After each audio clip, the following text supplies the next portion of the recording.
L'université de Cergy-Pontoise, elle a toujours souhaité être en phase avec les évolutions de la société. Donc elle a pris très tôt le chemin de la professionnalisation et de l'apprentissage. Et dans son mode de rapport à l'étudiant et dans son mode d'interaction avec les entreprises, elle a toujours su se démarquer, ce qui fait qu'aujourd'hui, on dit parfois que nous sommes une université autrement. Donc la fondation elle a été ainsi créée au printemps 2010. L'université de Cergy-Pontoise est fondatrice, mais à ses côtés, 4 partenaires fondateurs très engagés.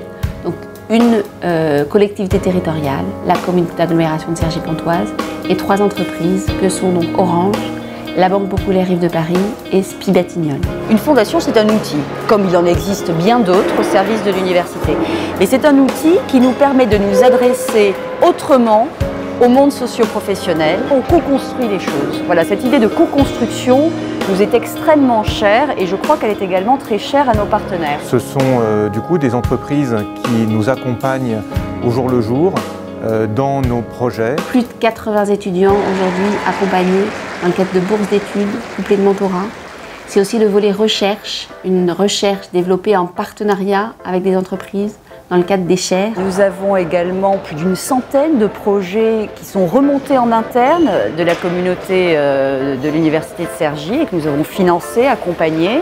Et finalement, tout de même 3 millions d'euros que nous avons réussi à lever, ce qui est une belle réussite. Par exemple, grâce à la Fondation et au partenaire Orange, nous avons pu financer une partie de notre FacLab. On s'est toujours senti très proche de la Fondation parce que je pense qu'on porte effectivement, pas des mêmes missions, mais quelque chose d'approchant, on va dire, de commun, qui est l'amitié du public et des projets. Donc il y a vraiment un rapprochement entreprise-université. Notre dernier mécène en date, c'est Cap Enfant qui nous aide à acquérir de nouveaux matériels, en l'occurrence des imprimantes 3D. Donc je pense qu'il y a effectivement une reconnaissance de la part des professionnels parce que la chaire leur donne aussi la possibilité d'être en constante interaction avec les universitaires.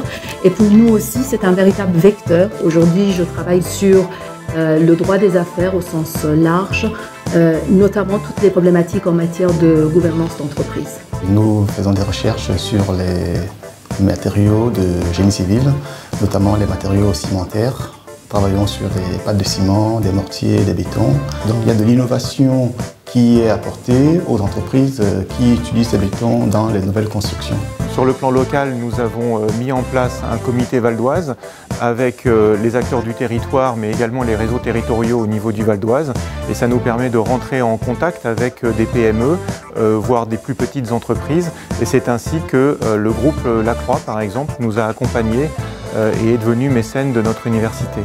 Sur le plan national, c'est avec le cabinet Ricol-Lasterie que nous travaillons. La Fondation regroupe un certain nombre de personnes, mais pas seulement du monde de la recherche, c'est ça qui est intéressant. Et donc ça nous permet d'entrer en contact avec ces personnes-là et de communiquer sur notre sujet beaucoup plus que si on était simplement dans notre petit laboratoire à faire notre recherche. C'est vraiment une ouverture. L'innovation de ma thèse, c'est de travailler sur 3 laboratoires en même temps, donc la chimie, l'environnement et le génie civil. Et donc ça, c'est la chaire Écoquartier qui me permet de le faire aujourd'hui. Ma thèse porte sur les impacts financiers des politiques de responsabilité sociale des entreprises. On a une politique qui vise à donner sa chance à chacun. Et je crois que la Fondation contribue à cela. J'ai un système de mentorat. Mon mentor, il est ici présent. Et voilà, en gros, c'est un expérimenté de la RATP. Et moi, il m'aide. Le passage de la partie étudiante à la partie professionnelle, c'est toujours un petit peu délicat. Dans le cas de l'université de Cergy, on voit bien qu'il y a une proximité aux entreprises qui est relativement proche, qui change par rapport à l'image traditionnelle qu'on peut avoir de la relation entreprise-université. L'université est un acteur majeur de l'évolution de notre pays et les entreprises aussi, et donc il faut marcher main dans la main pour avoir des projets communs. Je remercie les mécènes de la confiance qu'ils nous accordent et je préciserai qu'ils ont bien raison.